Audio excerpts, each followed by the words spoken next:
Hello, everybody. It's Catherine Hudson coming back on Thursday.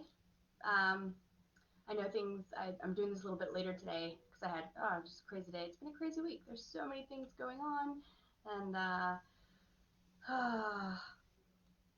couldn't make it happen at 5 today. But I'm here now.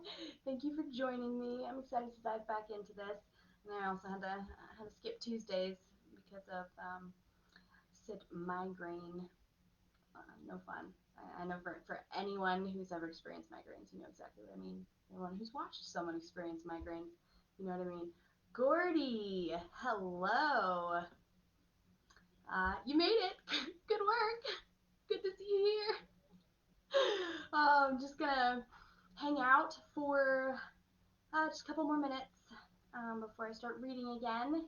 We get to read Daughter of the Drackan, book one of the Grimdark Fantasy Gyenona Children duology. And I do know that Gordy is a big fan of that series and of Keelan in particular. I think I mentioned you in either one of my last live videos or um, an interview that I did recently because it was one of these last videos because I pointed out, see if I can even do this. I don't know if you can see it. Pointed out the dragon that you made me. It's still in my office even after we moved. So thanks. All right. So yeah, crazy week. Lots of stuff happening. Um, and maybe I'll have some time to get into a little bit more of it at the end here after I'm finished reading and some more people show up. But I'm really glad to be doing these things. I love to see that people are waiting for these readings to happen, and I'm sorry they've been bumped off a little bit in the last couple of days and shortened today, but I'm still doing them. I will still be here. So, no, I'm not going to burn the dragon that you made me, Gordy. It may burn itself, but it's out of my control. So, all right, I'm going to start reading now, and we'll pick up where we left off in Daughter of the Drackan. It was in chapter 3, I believe. Chapter 2. It was in the middle of chapter 2. Here we go. What happened to you? Her silence did not surprise him. He patted his own leg, keeping her gaze. She faintly traced fingers over the bloodied limb and raised her eyebrows at him. A tiny grin escaped him. At last, they were getting somewhere. Yes, your leg. What happened? The sound of his own voice shook him back into reality. I'll give you my help if you will take it. Come with me and we can mend your leg. Will you take my hand? He extended his hand again. The woman glanced at it, then back to his eyes, but still did not move. Hopeless though it seemed, he waited a moment longer for any response. Nothing. He finally lowered his hand and bowed his head slightly toward her. He wished to be as reassuring as possible, but it was not easy in a situation out of his control. I want to help you, yet I can't if you won't accept my offer. Either that or you just cannot understand me. He paused, hoping for any excuse to stay longer. Take care, then. It was a hopeless cause, no matter how he wished for the opposite. The formalities hadn't been necessary, but he had tried. With a last glance at the strange creature, he turned to make his way back toward Bridger. He could not stop thinking about her eyes. Walking through the familiar sleeping forest, he saw her face in every tree branch and on every rock. He no longer chose his steps carefully, as he had been trained, but trampled across the ground and made much more noise than necessary. He did not have the energy to concentrate on that. His bow hung slack in one hand instead of at the ready. Those eyes. The effect she'd had on him unnerved him more than her appearance, and she hadn't said a word. Stranger still, he knew his predicament, knew the dangers of his inattention, but could not gather his thoughts. Erotically foreign, those eyes regarded the world with more vitality and awareness than anything he'd ever seen. Those eyes had taken over. He itched to turn around every few seconds to steal a glance at her standing there. Her eyes would entrance him again, he knew, and he would never make it back to Bridger. Lauren almost satisfied himself with that thought. Then his will broke. All strength lost, and he turned back toward the clearing. The sun had gone down. The clearing darkened, save for the slivers of moonlight striking through the branches. The woman had disappeared. In the smallest way, it filled him with relief, and the clench in his gut softened. No, there she was. He froze, legs stranded in mid-step. She stood only feet to his right, leaning on the uninjured leg. Her wide eyes watched him, as curious and cautious as ever. He felt a cramp threatening in his lifted leg, realized how long he'd stared at her, and lowered it. The woman stepped back. The moonlight danced across her naked body as she backed into the shadows, until all he could see were her eyes. The light reflected off those eyes, disturbing orbs that glowed a bright yellow like tiny lanterns. They narrowed, and he instantly thought of a cat caught in a dark room. Lauren continued in his own direction, watching her from the corner of his eye. He walked, and the woman moved from her dark spot. Moonlight returned to streak across her skin. He traveled at a steady pace, no longer feeling the urge to look back because he felt her, to the right and behind at a couple yards' distance. When he turned, she turned. When he stopped, she stopped.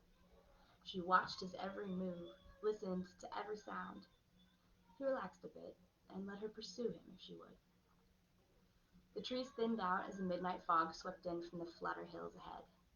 He gazed up at the half sliver of moon glittering high, the sky studded with precious star jewels. The light illuminated the dampening fog, creating a swirl of wet pastels among the trees. He breached out into the open night air, then stopped with a prickle up his spine. He felt the woman's absence as though it were a presence instead. It took less time than he expected to find those cat-like, glowing eyes hidden in the foliage. Watching the moon in its arc, he knew his time had almost run out, but he still wanted to help the creature. He turned and went back to her, stopping just outside the edge of trees. Her face, hidden mostly in shadow and completely without expression, dared him to anything and everything. For the third time, he reached out his hand to her and spoke. "I want to help you." The woman looked back and forth between the moon, the darkness of the forest, and the light of the fields. "I have somewhere to go," he added. Her eyes bored into his so hard he wavered between leaving her and losing his sanity. He almost jumped when the woman raised her cautious hand to his and gently brushed the tips of his fingers. He blinked, gathering her silent but definite consent, though he could only imagine how confused she must be and how much pain that leg must have given her. The woman followed, staying behind him and to the right, but at a much closer distance now. It took most of his will not to turn around and stare at her. The idea of leisurely drinking in the sight of her under pure moonlight fiercely tempted him, but he did not have time for leisure, and he knew she did not need the hungry gaze of an excited man. It had been a long time since he'd considered a woman's comfort before his own. None of his nightly company, though, had been naked in the forest, or wounded, or so strangely foreign. He was surprised to find his response so unlike himself, but would do whatever it took to keep her within his grasp. The front gates of the service house stood shrouded in the night's cool mist. The woman had followed him like a stranded pet, and he scoffed at that image. Something convinced him that she did not act out of desperation, but he could not quite accept that maybe her motivation had been pure curiosity. Her form slinked through the fog toward him, skin stranded with beads of water. She seemed to shimmer in the air, and he beckoned to her, trying to keep his patience. If someone caught him out here with a strange, injured, not to mention naked woman, the servers in the house would go wild. Lauren wanted to do this without the smothering gossip and excitement that accompany the scandal. The hens in this place would make sure no server slept through such a sight, that every ear in the house knew the strangeness of it. He passed through the wooden gate, glancing up at the large open windows spilling yellow lantern light into the darkness. He took her to the side door in the alley between the two house buildings, where they would most likely go unnoticed. The moon could barely be seen between the buildings now, which provided him some relief. The possibility to sneak her inside unseen still existed. The woman kept close to the outside wall of the left building, dragging her fingers along the rough stone. Lauren almost called out for her to hurry, but held back. She had an oddly distant look, trance-like. It was the first thing that broke the stoic mask of her face, and it frightened him. Something in her mind distanced her, something he recognized would never be known to him. A shout of greeting came from overhead, and another voice called his name from an open window. At the noise, the woman fell out of her trance and crouched low, staring upward. Sighing through his teeth, Aloran grabbed her by the wrist and whisked them both into the side door. Pale yellow lantern light showered them, and the woman stumbled inside and froze. Seeing her bare skin under real light, he turned away to regain his composure. He tried to ignore his arousal, but the small urge lodged tightly in his stomach. Aloran opened the small garment dresser in the doorway and removed his hunting cloak. It was already a moon turn past the summer solstice, and the nights were balmy and thick in Bridger and western Azriad. He had not accounted for the midnight fog, but it had been refreshing, something cool and wet to help keep his focus. The gods of fate had led him into the night in search of one thing, and brought him back with something more surprising and far stranger. Now he had to play his part. Quickly, he swept up the cloak and draped it over the woman's shoulders, wrapping it around to fold across her nakedness. She grew rigid at his touch, but did not make a sound.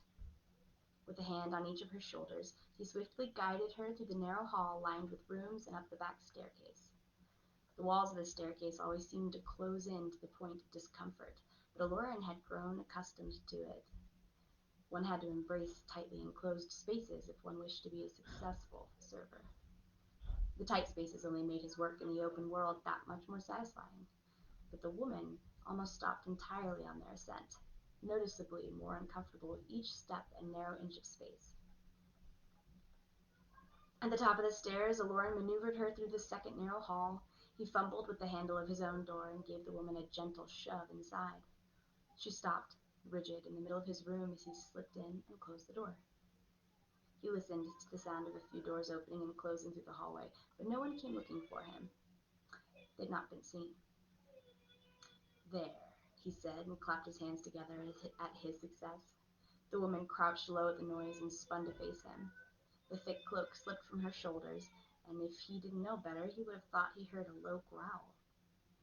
"Sorry," he whispered. He had to check his enthusiasm. They were not in the forest, but this was the same creature. He moved across the room, past the small straw mattress and candle, and the woman's eyes did not leave his face. Aloran felt at that moment that if she were holding two daggers at him, they couldn't have threatened him more than those eyes. He bent to the small wooden chest for a roll of linen and his own private pack. The pack held a collection of herbs he'd come to know in his travels. He carried it with him when he left Bridger Turret on more adventurous business. Most of these herbs were for healing, the rest for other things. He had not expected to need it when he found this woman. If he had taken it, he might not have brought her here. The task of keeping her hidden from so many people, strange as she seemed, made that thought rather appealing. But here she was, and he could not go back now. He looked for a pair of deerskin trousers and tunic that might fit her. Clothing her would, at least, ease his mind. It took a while to persuade the woman to let him tend to her, but she eventually seemed to understand his gestures and intent, if not his words. He found himself on the cool wooden floor beside her, and managed to wrap and clasp the cloak about her shoulders again. He made a thick poultice that would both numb the pain and help her wound to heal. To him, it always smelled like dung, but the woman did not seem to mind the stink. He only saw her nostrils flare once. Only after he rubbed a bit of it onto his arm, smiling at the sharp tingle, did she let him examine her leg and apply it to the wound. She didn't flinch as he touched her, showed no sign of pain, but only fixed him with rapt attention. "Do you have a name?" he asked, his fingers tentative and soft around the curled edges of open flesh. Seeing it up close, he couldn't imagine how she kept from writhing in pain. Not even a bead of sweat formed at her head, no flushed set of a grimace. If that had been his own wound, he doubted he could have held his composure even half as well. As he tore the linen into strips, her eyes flashed up toward his face, then returned to his working hands. "Is there anything by which I may call you?" Again, no answer. All right, I have a name for you. Katavmir. She did not seem to take an interest. In the tongue of the Tolvenin, the people who raised me, it means one of silence. That's what you are. He laughed shortly, and only then did she barely flinch away with a small frown. But I'll get speech out of you soon enough. He tied her leg with the linen and nodded. It would heal. With much difficulty and awkwardness, he finally managed to coax her into the clothing. Either she was incredibly dull, somehow separated from her people and completely helpless, or the woman had never actually worn a single item on her body.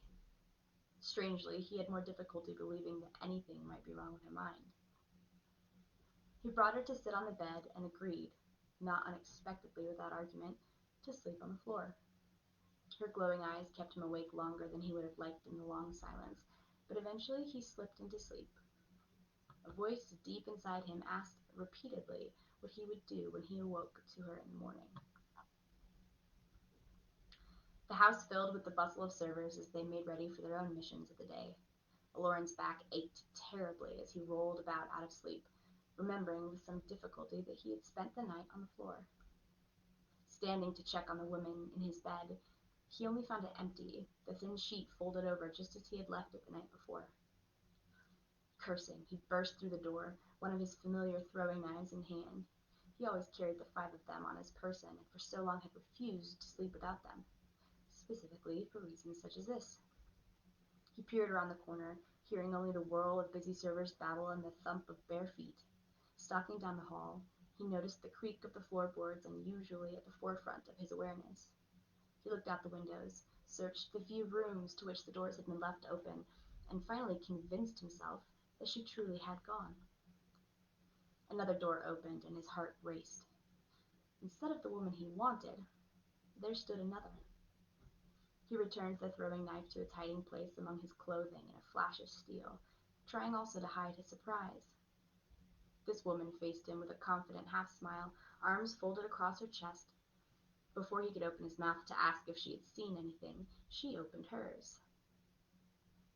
"You had another woman in there with you last night, didn't you?" He paused, open-mouthed, but for the life of him couldn't find any words. "Gyenona, it's not... You were awfully quiet together." She clearly saw his discomfort, and he realized then that she mocked him. No, that's not it. Aloran, I saw the 2 of you disappear behind your door." He actually looked at her for the first time. "Did you see her leave?" Gyenona gave a low chuckle. "Oh, pulled one over on you, did she?" He peered over her shoulder, shifting about to catch every corner of the room. "She didn't. She just left." "Well, she's not in my room." Laughing, she stepped aside with raised arms to give him a better view. He took a step inside, but of course no one else was there. Gyenona called his name, raising her voice to grab his attention. He suddenly realized how very foolish she must look. "Whoever she is, she's not in my room, and I never saw her leave." Aloran backed away, looked this woman in the eye, and smiled. This panic bordering on desperation was not how he operated, and right now it took someone else to remind him of that.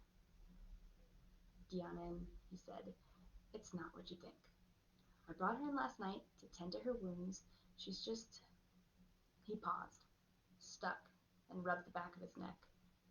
"She's different, in a very strange way." His calm had returned now, but his resolve remained unchanged. "I have to find her.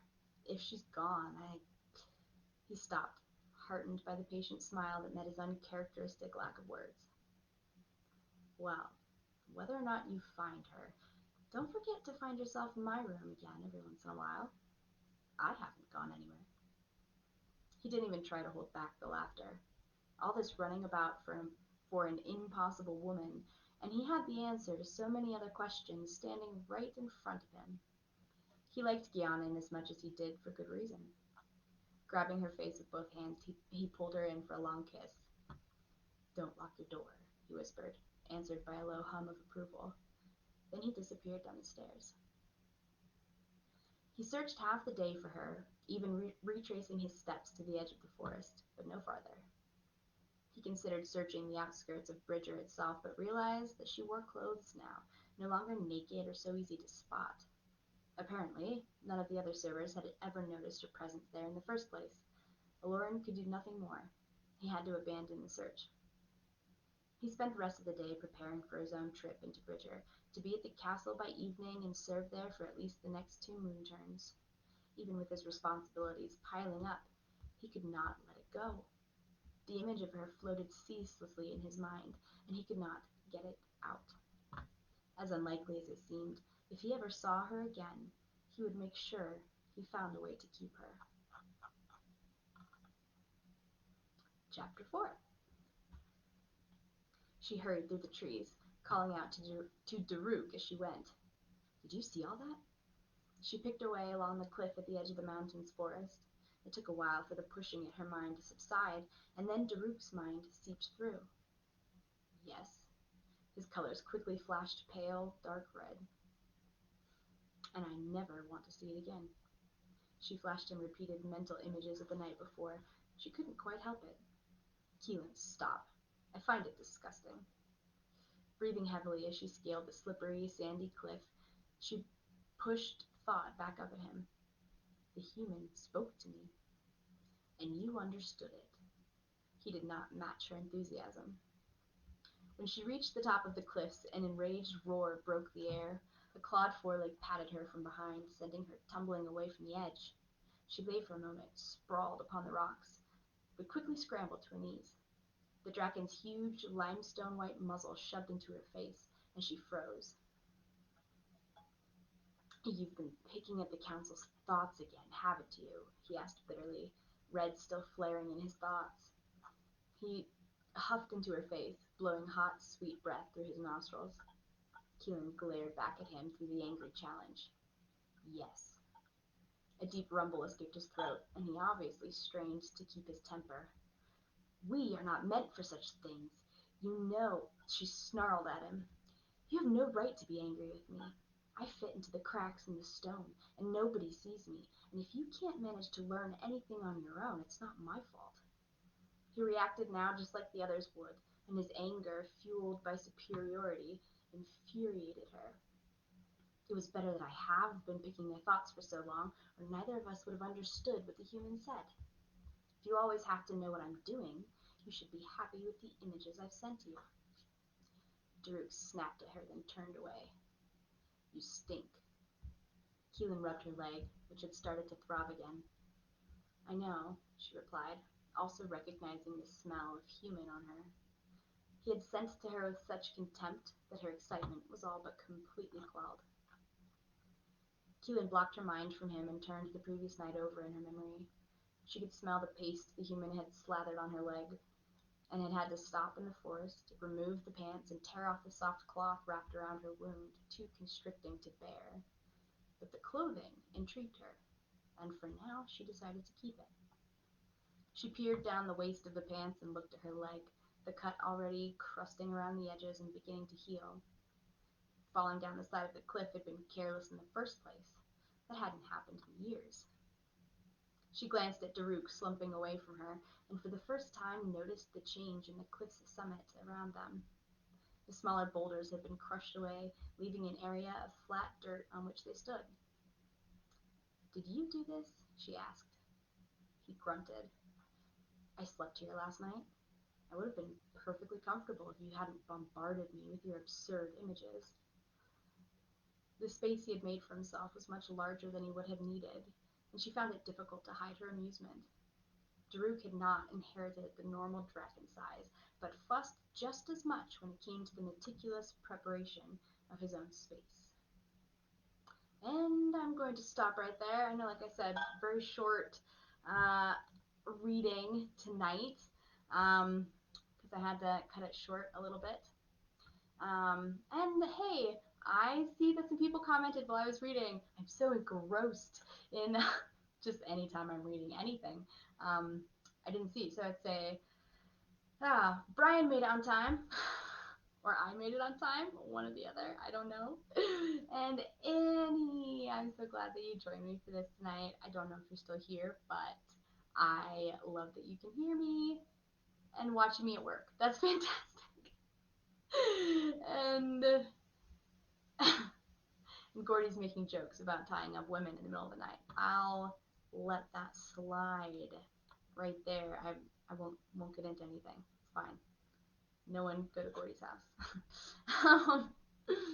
So that's the reading for today. I'm loving this as much as I hope you guys are. It's been a long time since I've gone back through Daughter of the Drackan, and like I've said before, I've never read it out loud, which is fun. It's fun to get into that again. Um, and I know that the style of writing for these books, at least, is different for me in terms of the way it sounds and speech, dialogue. The narrative is really fun though, so I'm excited about that. Um, and I love that everybody keeps showing up to watch. This is fantastic. Like I said, I will always be here as long as people keep showing up. I'm going to keep doing this. I will say, and this is probably not what anyone who is looking forward to these wants to hear. Next week, on Thursday the 17th, I will also not be not be doing this live reading because am I will be interviewed at 5 o'clock Mountain Time on Thursday. So just so you know, that's where it's ending. But I will be here Tuesday. We'll do the full hour. We'll get a full half hour at least of reading in, and then we can hang out and talk some more. Thank you, everyone, for coming to join me. This is fun. Good night, Gordy. Thanks for stopping by. Um, and I hope everyone's doing well. It's almost the end of the week. I'm looking forward to the weekend. There's been some craziness over here. And I don't know, I'm ready to sit back and relax and play some video games. Hey, that's something I don't talk about a lot. That's one of the things I am really into is gaming. And it used to be all on PC. I I had quite the long stint with World of Warcraft actually. If you can believe that, stopped when I had my kid because you know only one of those things actually dies if you don't pay attention to it every day. And that's what I'm looking forward to the weekend, spending long days with the kid and the husband, and getting into some gaming with a game console now, which is fun. And yeah, so I guess I won't be doing this again. Won't see you guys until Tuesday. What was that? Friday, Saturday, Sunday, Monday, Tuesday, 5 days. So this is me preemptively wishing everyone a happy weekend, happy Thursday, Friday, Saturday, Sunday, and Monday too. Um, Go read some books. They don't have to be mine. Go get lost in somebody else's awesome world. I'll hand out assignments, sure, why not? So I'll see you guys again on this coming Tuesday at 5 o'clock Mountain Time, 5 o'clock p.m., just like we're doing every week. Thank you so much for joining me. Talk to you soon. Bye.